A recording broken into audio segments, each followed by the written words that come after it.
zonna naye ffe nga kye twenyamiramu ennyo kwe kusala bajeti y'ebyobulamu ebya health, kubanga ate ebyobulamu byo si kye kintu ky'ogamba nti onaakomawo enkya oba ojja kulindamu, kubanga era bw'otuuka mu ddwaliro n'osanga nga akatanda kali kamu ak'okuzaalirako naye nga muli bataano, tebiringa bya ttooyi nti ojja kuyimirira ebweru omulala amalirize olyoka oyingire, kubanga omwana owuwo bw'abazze n'olwekyo wateekwa okubeerawo embeera ng'esobola buli omu omwana we wajjira nga wakola ki we bamukwatiramu nga n'azaala omwana we bulungi. Kwegamba kati ebyobulamu bwe bityo bwe biri. Y'ensonga ya Child and Family Protection Unit gye tulina ku poliisi zaffe.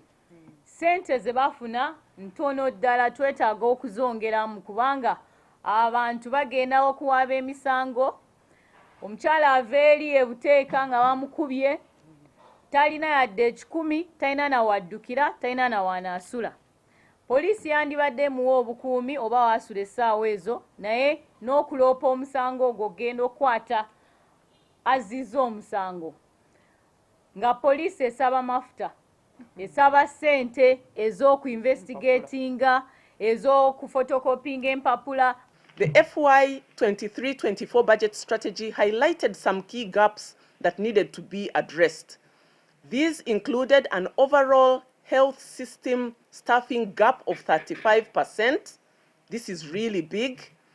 Lack of blood transfusion services in at least 87 health center 4s, and insufficient comprehensive emergency obstetric and newborn care at health center 4 level, caused by staffing gaps and inadequate equipment.